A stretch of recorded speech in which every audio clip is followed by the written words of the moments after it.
Who's your emergency contact? Who should we notify in the case of death? Welcome to the USP, where I spent the last 2+ decades of my life. I'm heading back to the shop right now. We're putting I had to come get some toolbox, but we're putting all the stuff together at the shop. So we should be up and running in a few weeks, 3 the latest. Hopefully we can do it in 2. But I just want to take this time, multitasking, bring you guys a story. And the story I want to share with you guys is just, the relationship that I had with the homie. He's like my big homie. Not as big homie as like I was part of his gang or organization or anything, but he was an OG, an old head. And he took a liking to me. And yeah, he was, somebody like, as far as according to my lifestyle, the life that I lived, the life that I signed up for, he was at the upper echelon. He was a made man. He was a black hand. His name is Topo from Florencio. So how him and I met, was we had this incident when they let Beto's another black hand. He was in the shoe and they let him out, and they had put him in this cell with his dude.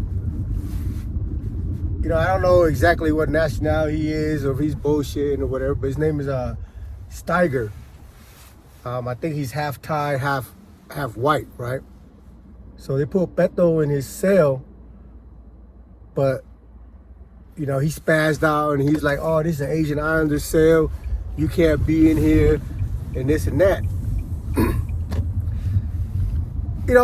Over there we don't mix. I think I've been like one of the only few, if only one, that's been celly up with whites, been celly up with Mexicans, been celly up with blacks. But but these people that I celly up, whether they white, Mexicans, black, Puerto Rican, or whatever, these are dudes that I known and built a rapport with, and we're on some man time, And a lot of these dudes, they come out of the California prison system, and some of them are from California. And out in California, there's a lot of racial tension, especially if you're in the streets. Mexicans don't like blacks. Blacks and whites don't get along, and Mexicans and Asians don't get along. Back in the 80s, early 90s, so Sureños, the black hand, they had a green light in all the Asians, mainly the TRGs.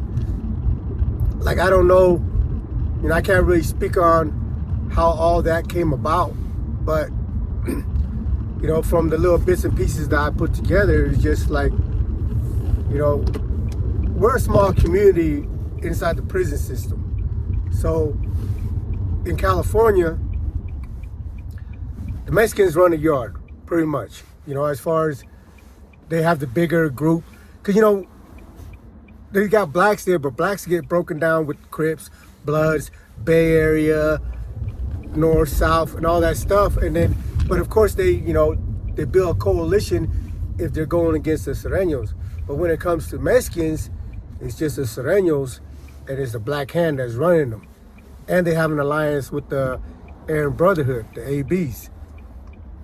So us being Asian and whatnot, they classify you as others. So when you go, most of the time, they fall under with the Mexicans. The others, they get, they fall under with the Mexicans. Because they've had Chinese, Vietnamese, Japanese, and other Asian dudes that came through the penal system before, but they all ride under the black hand, the Sureños. Now, me being in the prison system, in the federal prison system, the black hand, they collect tax. It's not like hundreds of dollars a month or anything, whatever, but, they collect tax from their homies. Like, if any of their homies under them has a hustle or making a move, the black hand get a third of it. Off the top, no questions asked, and that's just part of the program. You know what I mean? So I'm not saying that these Asian dudes before, that was in there before, was paying taxes or anything. I don't want to just jump out there and say that, you know what I mean? But most likely, you know, they were. So they had a few Cambodians that started going through the system, and, you know, the shit that was happening prior to these Cambodians that were coming in with the other Asians was like, you know, they got on account, you know, they ride with the Mexicans or whatever. So it was almost expected and understood that these dudes were gonna do the same. But the few dudes that they put in there that were Cambodians was like, man, we ain't on no Mexican time. We ain't paying nobody taxes and all that. So they kept getting into it in the California system, and then it spread out to the streets. And by all account, from, you know, because I grew up in Modesto when I was young. I came here to America in '84, and I landed in Utah. But in '87, I moved down to Modesto, California, until I moved back to Utah back in '93. So I was down there for 7 years. But I'm up north in Modesto. You know, we're a little further up north than LA and all that. But I'm a youngster, so I'm clueless to what's going on down there. When I had homies that came down from Long Beach, or that came up from Long Beach and kicking it with us and stuff, and they seen that we had Mexican homies, you know, we had a breakdancing crew. We called ourselves Crazy Creations. You know, yeah, I used to breakdance, right? I can still do a little bit of it here and there, but we had white dudes in our crew. We had a couple Hawaiian dudes in our crew. We had a Vietnamese dude in our crew, Laos dude in our crew, and we had 2 Mexicans in our crew. And when the homies came down there from LA or Long Beach, and they run around with us, and we got the Mexican homies that's kicking it with us, you know, that's part of our breakdancing crew. You know, a couple times, it's like, man, why you guys do over here fucking with these Mexicans? And we're like, well, that's the homie, you know what I mean? We went to school together. We kick it, like, we ain't got no, what's going on? He's like, man, you don't know that, man, they killing us down there in LA. They killing us down there in Long Beach. And so this was the first time that I really got to understand, like, what was going on with all the street stuff, you know? Then, like I said, when I went to FCI Florence on my first bid back in '96, I was on the weight pile, and the homies I was lifting weights with, these other Asian dudes, they burned off. I don't know where the fuck they went, right? But when they burned off, you know, 3 or 4 Sureños approached me, you know, and they're like, hey, what's up? You Cambodian? I'm like, yeah, I'm Cambodian. What's up? He goes, man, you know, we got a green light on Cambodians out there in California. And I'm like, and you know, I'm from Utah. You know, I don't know what they were expecting. Maybe they were expecting me to throw my hands up or whatever, but, you know, me, like, you know, I lived this life already. I've been conditioned. I've been in some situations that, and I made up my mind when I first, you know, realized that I was gonna go to prison, that, you know, I'm gonna go hard. I'm gonna do my time the way I wanna do my time. I'm not getting punked. I'm not getting my shit took. None of that. And if, you know, and if anything comes up, I'm gonna do what I have to do. But, you know, I didn't disrespect them or anything. I'm just like, man, I'm from Utah, homie. Like, what's up? Like, you know, it's whatever. And they was cool with it, you know. And before I left that FCI back in '96, I left in '98. Before I left, like, me and them dudes, we got cool, you know. So this time around, I'm going to Lawn Pop. But I'm going to the big boy's house now. You know, I'm not going to a FCI. My judge designated me to ADX Florence. So when I went to transit in Oklahoma, you know, before you can get accepted to the ADX program, they have to review your case. There's a board that reviews your case to see if you qualify for this program, because ADX is a program. I mean, it's not like you're not going to school, you're not studying anything, but it could call it a program because it's mainly 24-hour lockdown. So, you know, the boards, they were like, man, who's this fucking, he's just a kid. You know, I'm like 23 at the time, you know, 24. You I've been fighting my case out here in the county jail for like 3 years. So in 2001, I get shipped out. Anyway, I don't end up going to ADX because I didn't qualify for the program. Because ADX are reserved for gang leaders, mobsters, notorious freaking serial killers, and all the rest of it. I'm just a fucking young kid running around here acting stupid, right? So they sent me over to Lompoc. That's how I ended up in Lompoc, California. But I already know like the history, and I know it's gonna be a lot of Sureños, and I already know now, since I've been in prison, the last time, I know a little bit of the histories and a little bit of the politics or whatever. So in this incident, when they kicked Beto and them out of the shoe, they put him in this dude's Steiger cell. I think he's half Thai, half white, whatever. But he's running Asian Islander. And he spazzed out. I was like, hey man, you can't live here. This is an Asian Islander cell, this and that, or whatever. So there was like a little confrontation over it. But really, like the Sureños, the Black Hand, they really can't say nothing because that's the politics, you know what I mean? Like, long story short, with that, nothing ever came of it because it was just understood that, yeah, that's these people's sale, and we all have to respect that. But during that time, I didn't know what was going on. I just seen the homies grouping up. So I went over there to the table they were grouping up, and they're talking in whispers or whatever. And when I come up there, they kind of like, stop their conversation.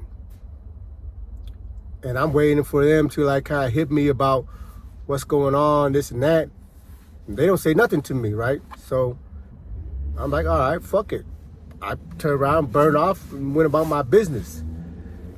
So just to break down a little bit of how the structure was over there in Lompoc, California when I first got there, as far as the Asian Islander car went, we weren't like respected as a formidable group.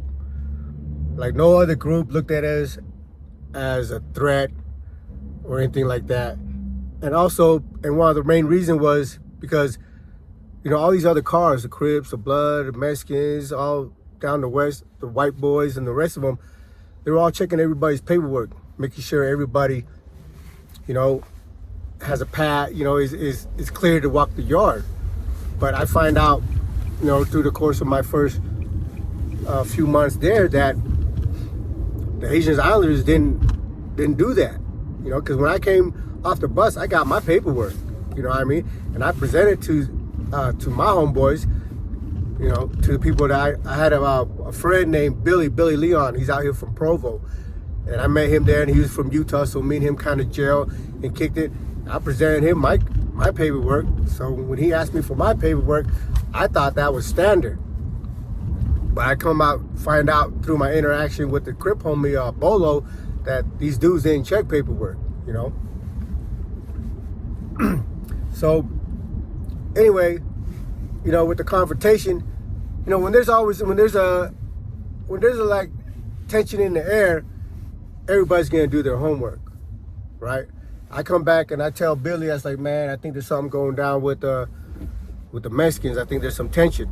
Now, I'm not personally involved with whatever they got going on over there that they didn't, hit me to. But at the end of the day, I'm still Asian, and I'm riding in the Asian Islander car. So if these dudes that got the issue get hit, they're not gonna leave me alone. They're gonna hit me too, just, if nothing else, for their own safety. Because they don't want me double backing and hitting one of them, you know what I mean? So that's just the politics and the nature of the beast. But, I tell my cellie Billy, like, hey man, I think there's some tension going on with the Mexicans. So for my own safety, I start, categorizing everybody, because, just because you're Mexican, you might not be a Sureño. You got Sureños and you got Paisas, then you got dudes that are from Texas, because back then, the Texas EME walked the yard with the Sureños. The only reason they don't walk the yard with the Sureños now is because the Texas EME are at war with the Paisas, and the Sureños and the Paisas walk the same yard. So they, obviously they can't go to another yard where there's Sureños. So So I start, doing my homework. Like, okay, these dudes are Sureños, these dudes are Paisas, these dudes are from Texas, these dudes are from Denver, so on and so forth. But at the same time, the opposition, they're doing the same thing too, right? And now, this part of the story I wasn't aware of at the time. It was told to me later on, a few months after the incident. Well, Topo had, he's doing his part. He was security for the whole prison. For the Sureño car, he was the security. So he started doing his homework, right? And he's finding out who and what's what and all that stuff. That's just part of your job description. Well, I had the guy that hooked me up with my wife, Charles Freeman, that I had interviewed a couple weeks back. He had already been there, and he had already been around. He's been in the federal system at this time, he already had done a 15-year bid, and now he's back on a bank robbery, and he just ended up getting to Lompoc just a few months before I did. But people already know him. The old-timers that's been doing time already know him. And Topo knows him. He lives on the same side as them. He lives towards the back.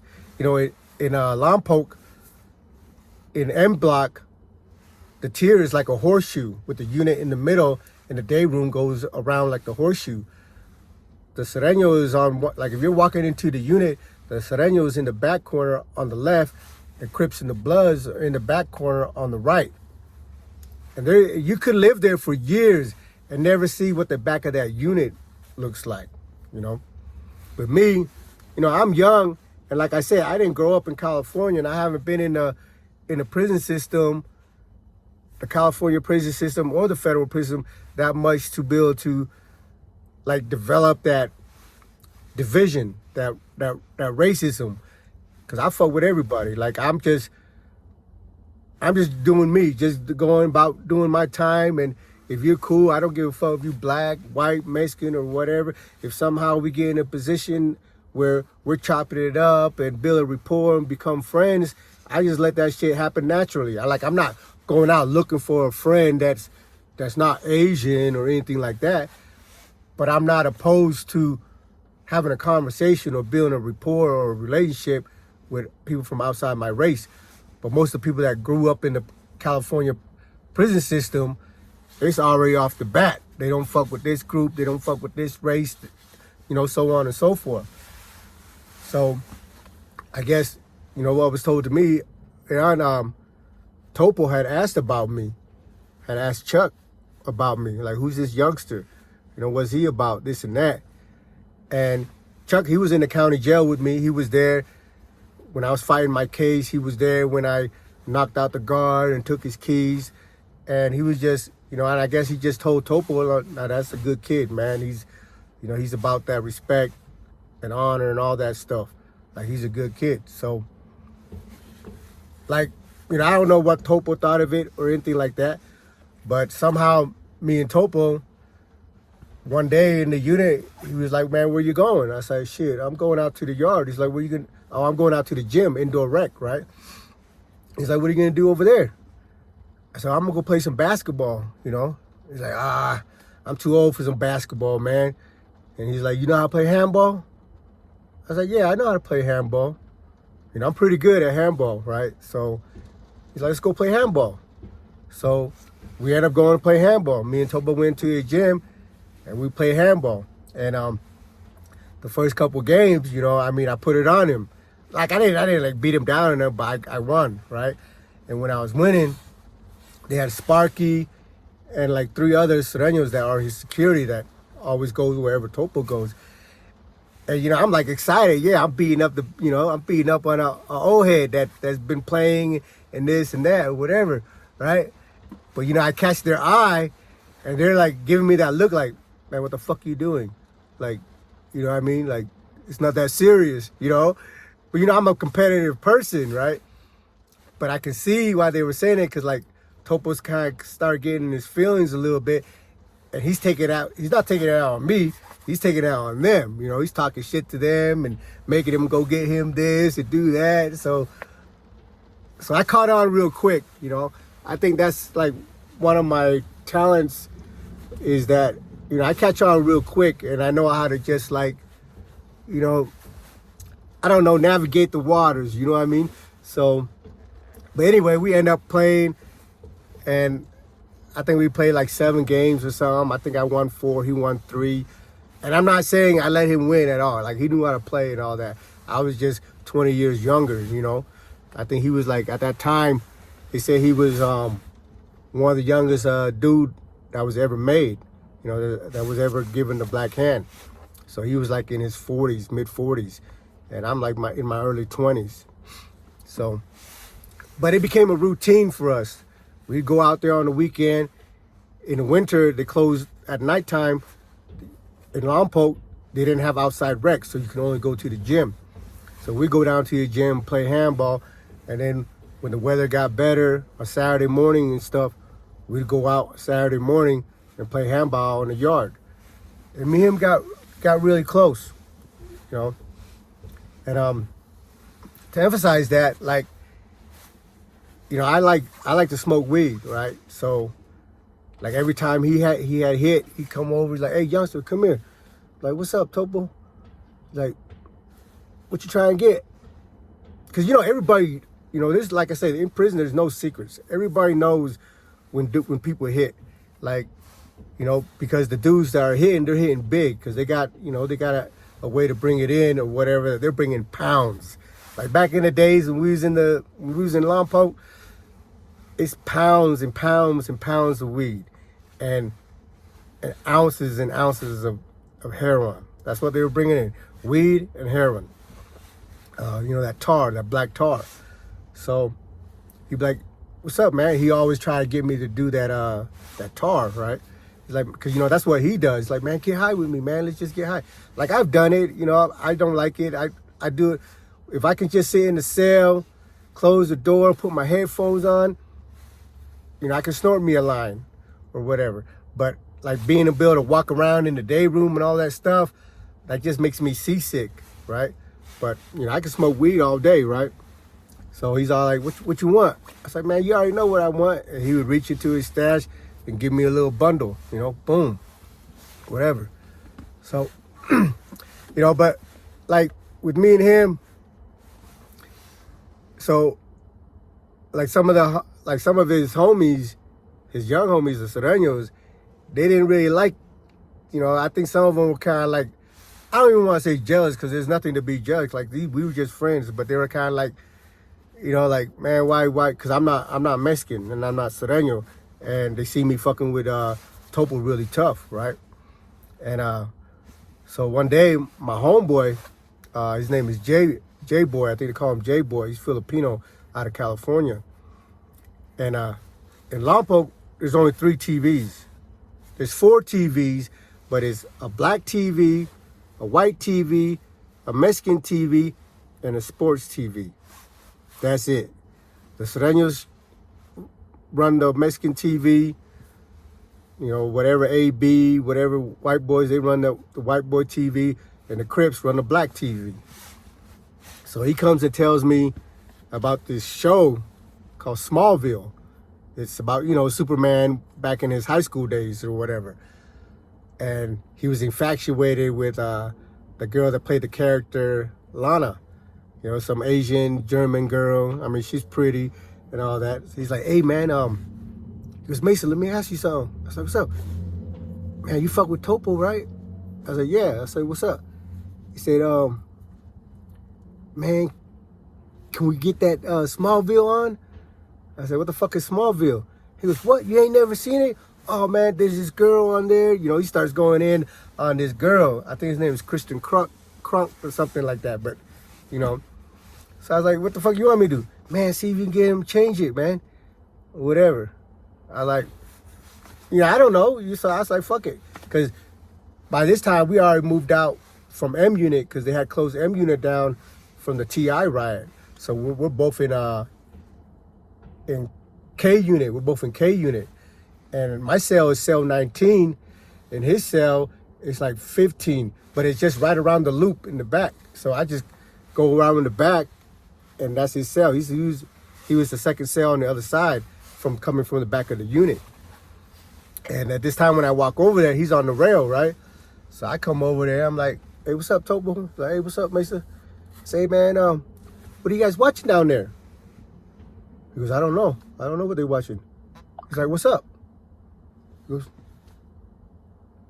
what, you want to watch something? Man, maybe. So he leans over the rail and he's like, hey, I think he yelled at this dude named Lonely, tall dude, right? And he's like, you know, this and that. He's like, hey, what are you guys watching over there? And they all jump out of their chair and they're like, oh, no, what's up, big homie? You want to watch something? He goes, yeah, let me check some stuff out, right? And he's like, all right. So they start putting the button, and he looks at me, you know, when they change the channel, and I'm shaking my head. He goes, keep going. And they keep changing the channel until it got to Smallville, right? I think it was on WB, whatever, network or something. So when he gets over there, he looks at me. I'm like, you know, I nod my head. He's like, yeah, just leave it right there. Leave it right there. And I'm like, all right. So, you know, I thank him, shake my hand, go shake his hand, go around the corner, pull up my chair. I'm on the second tier. I pull up my chair to the railing, and I watched, you know, Smallville. It's the first time I've seen it, you know, and yeah, and that girl was pretty, and I end up, you know, liking the show. I'm a Superman fan, comic book fan, and all that. So every Wednesday, at that time, it was like at 6 o'clock or something. Wednesday at 6, every Wednesday at 6, they had it on that channel for me, because they all knew that it was me that was trying to watch that shit. But they can't say nothing because the big homies, you know, told them to change the channel. And so, you know, I watch it, whatever. A few weeks go by, and one day I come back from the yard, and in the evening, and one of the Sereños, they're like, man, where the fuck you been? I said, what you talking about? I went over to the gym after chow. Man, we had that fucking channel on that bullshit ass show you be watching every fucking day, and you wasn't even here. I said, well, why didn't you change it, right? And they're like, man, I don't even know why you'd be watching that bullshit, whatever. But they had that channel on even when I wasn't there, right? Because, you know, one thing with the Black Hand, homie, their word is law. Like, you know, they do what they want, but and some of them abuse their power. Some of them are cold-blooded dicks, like, to their homies.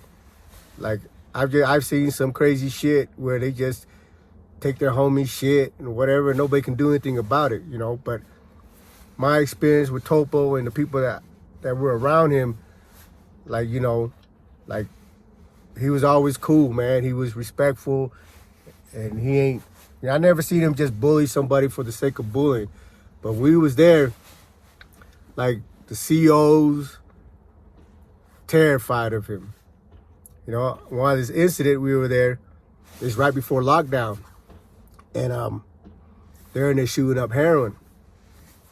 And it's like, hey, Mason, what's up, man? You want something? I was like, nah, I'm cool. I'm good, man. I'm good. So, but Topo been drinking, right? He's been drinking. So when you drink, your blood is thin. So he fucking, dude named Weasel out of Seattle hits him. Bah! You know, shoots a shot up his arm, and he just falls and slumps in his chair. You know, and that Weasel's cell is right next to mine, right? And like I said, Topo's cell is we just bend the corner from the back of the unit. It's just right there, like 3-4 cells from where we's at. But he slumped. And we're like, oh, shit. And then they yell, rack in, rack down, rack in, count time, right? So me and Weasel, we just look at each other. We're like, damn, is he dead? You know, he just slumped in his chair. And we're like, fuck. He goes, man, fuck that. So they just drag him in the chair, just drag the chair around the bend and stick him in his cell. And you just push him push the chair to the cell just enough for the door to close, because, you know, back there the door's on a rack. So boom, you hear the door, and it's coming. So I run back to my, you know, I'm just watching. I didn't drag him or anything, but I'm walking with Weasel because I'm just trying to cover, you know, just in case the CO looks up, he don't see us. He don't see Weasel dragging somebody all slumped in a chair.